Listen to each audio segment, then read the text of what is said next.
Unicorn Overlord isn't a strategy game, or at the very least, is not deserving of best strategy title of 2024 because it has no strategy in it. It's a hell of a quote, isn't it? My name is Tom, otherwise known as Titanium Legman, and welcome back to the channel. Unicorn Overlord.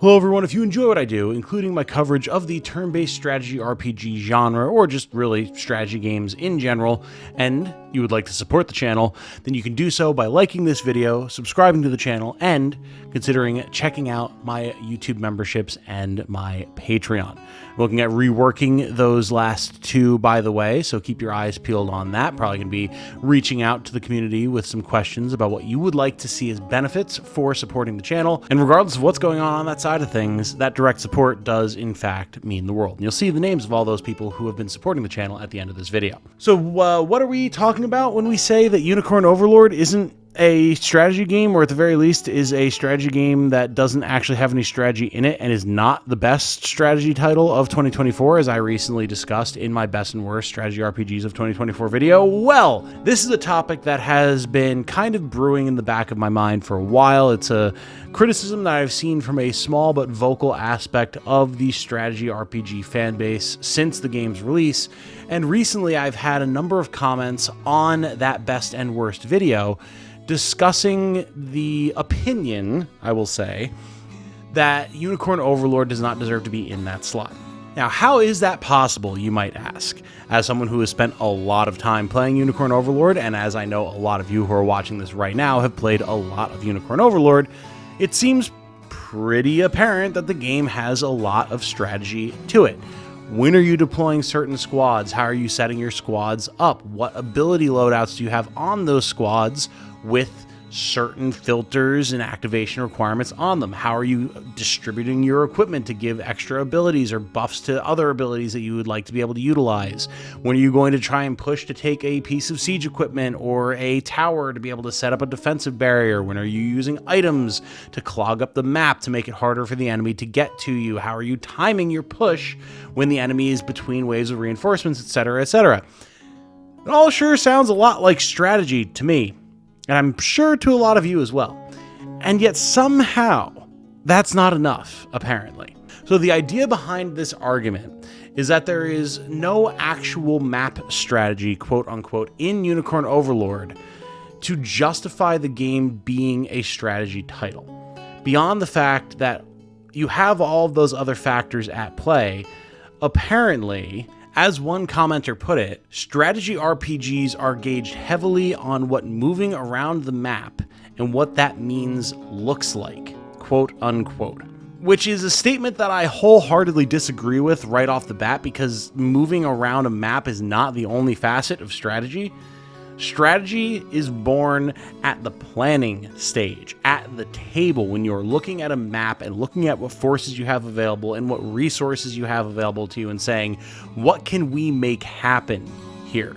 You formulate a strategy in real-life military campaigns, or a business strategy meeting, or in video games, or tabletop wargaming, or anything else, by saying, what is our timeline, what is our objective, what are the resources that we have available to us, and how can we maximize our potential benefit considering all of those avenues.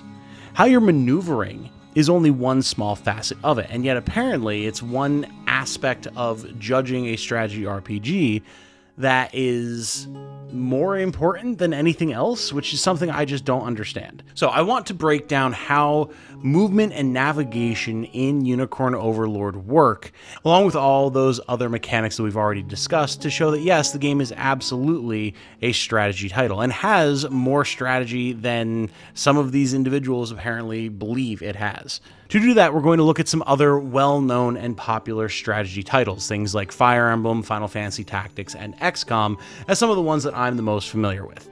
So what do those titles look like? Well, first of all, they're all grid-based, right?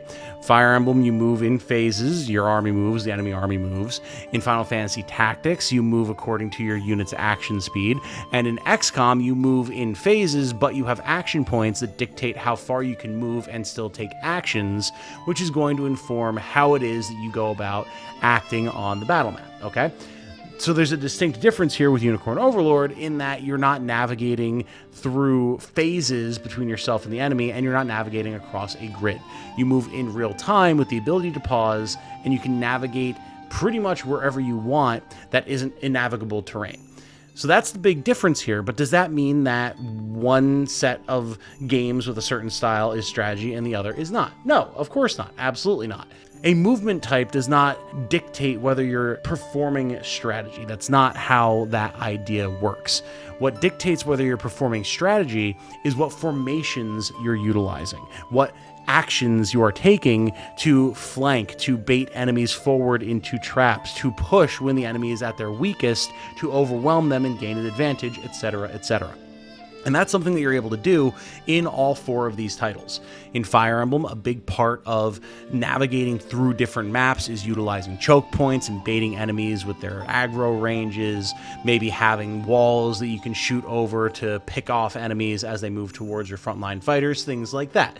In FFT, there's a big focus on letting the enemy come to you so that you can start bombarding them with ranged attacks and spells that take time to charge, so you don't get too close to their melee range or their attack ranges and have your units get picked off one by one, since very often you are at a numbers disadvantage in that title.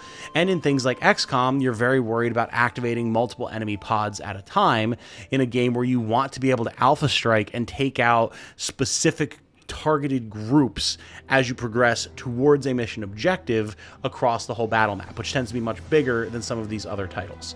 In Unicorn Overlord, you have a big focus on how you're going to be able to navigate to different enemy bases to eliminate enemy reinforcements while also destroying or taking over different siege encampments or towers that give you extra range or free attacks or things like that along the way.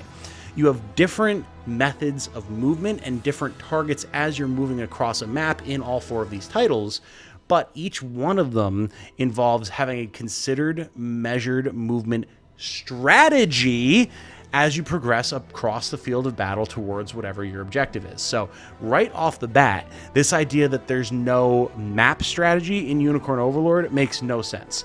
As a matter of fact, if you look at some stuff, especially like older Fire Emblem games or even FFT itself, you have way less consideration to make in terms of where you're moving than you do in Unicorn Overlord. In Unicorn Overlord, you have to consider how fast is a given unit going to move in real time. What types of attacks are they potentially going to be taking from siege encampments or fast-moving flyers or cavalry as I try to get them from point A to point B? How efficiently, against both the mission clock and enemy movements, am I going to be able to get to where I want to get to make the most of any one of my given units? And how quickly am I going to be able to neutralize enemy reinforcements so I don't get bogged down? There's a lot to consider there compared to something like Fire Emblem where it's like, well, I have my full complement of 8 to 14 dudes on the board and I can move them wherever the hell I want and bait things however the hell I want, and all the enemy CPU can do is respond. Typically don't have extra effects that they can utilize. In some games they do, like Conquest, you have like fire orbs and ballista. Other Fire Emblem games you have some ballista, things like that, but even then it's basically like, okay, well that's just an attack I can take. I'm not worried as much about positioning. I'm not worried about the enemy outflanking me or swarming me in most scenarios in Fire Emblem games. In Tactics, it's kind of the same thing. It's like, all right, well, I start on one side of the board, the enemy starts on the other, and so long as I can take out priority targets as they move towards me while I get my buffs online, then I'm pretty much fine. They're much simpler compared to something like Unicorn Overlord, where you can set up barricades, you can set up traps. You're not able to deploy your entire army right off the bat. You have to spend time gathering valor to get your dudes on the board while making sure that the guys you still have on the board currently aren't too weary and weakened and battered to be able to continue the fight. There's a lot to consider there. Now, Tom, you might be saying, okay, well, FFT and Fire Emblem and XCOM, those weren't in your best and worst strategy RPGs video. You're right, they weren't. So let's talk about some of the other things that I placed Unicorn Overlord as having beaten. Metal Slug Tactics, Guild Saga, tactical breach wizards together in battle. We have options here, sure, but guess what? They all pretty much follow the same type of formula that we just talked about. Guild Saga uses a tile-based, action point-based system like XCOM. Together in Battle is very Fire Emblem and FFT-like in terms of you have phases, you move your army, the enemy uses their army. It does a lot more with terrain, which is something that I love about it, where you can push and pull and you have to actually navigate trees and canyons and rivers, and you're able to interact with those things in a way that I think Fire Emblem absolutely should be, but it still follows that kind of Fire Emblem formula. And Metal Slug Tactics is just like, all right, well, how much can you jump up or down terrain? How much adrenaline is that giving you? And can you occasionally blow up a barrel or like drop a crate on somebody? It's pretty simple in that regard, and I don't think it's any more complex. In fact, I'd argue a lot of them are less complex than some of the things you have to consider in Unicorn Overlord. Thus, as far as this idea of moving around and using map strategy is concerned, it's just a fallacious argument. You have so many tools at your disposal to navigate different maps in UO, to affect different maps in UO between items and valor abilities and positioning of targets, utilizing the terrain features that are available, the siege weapons that are available. There's a lot of things to consider. And while, yeah, once you know the game, you can streamline things a lot, that's the same for every game I just mentioned. So it seems like a pretty silly argument. As far as ignoring all of these other options that you have in terms of building teams, of kitting them out, when to deploy, where to deploy, how you've spent your time leveling, how you've crafted your relationships with your characters, all that type of stuff, acknowledging that those factors exist, while then also being like, but that doesn't matter because map strategy is somehow apparently lacking in UO, even though it's not, is the weirdest thing to me. Like, there is no general in history that was just like, we're just better at navigating the field than all of our opponents, so we're going to win forever. You always have to consider logistics. You always have to consider the capabilities of your troops, the morale of your troops. How well fed are they? What type of weaponry do they have? And what is their cohesion with each other? Those are things that you always have to consider because they are the baseline of any strategy. You can have the best tactics in the world. You can have a tactical genius on your side, and if they don't have the tools to work with, they are still so much more likely to fail than a guy who is just kind of like okay at reading a battlefield, but is extremely well equipped and has great troops with great morale. Can it be done? Absolutely. But even then, that's an aspect of strategy. Trying to say that being able to plan a battle before you get onto the field of battle and that's not strategy is just so weird to me. Like, at that point, you're basically eliminating the entire 4X genre, right? So many of those games, your Civilizations, your Songs of Conquest, your, Eternal something or other, like there's a ton of different 4X games out there. The strategy of those games is how you're managing your civilization and your people and your squads 90% of the time before you ever worry about getting into the field of battle. If you don't do that, you can maneuver as fancy as you want and have all the abilities that you want on that battlefield, and you're still probably going to lose. So I don't understand where that idea is coming from. Finally, I need to address this last one because it was targeted at me personally. Quote, imagine the next Fire Emblem or whatever popular strategy title came out and had absolutely no map strategy at all and was completely reliant on nothing but class mechanics. You wouldn't let it go, and you know it. Maybe so. It would depend on what other aspects and mechanics are involved in that game. However, we're talking about Unicorn Overlord, and that's not true to that title at all.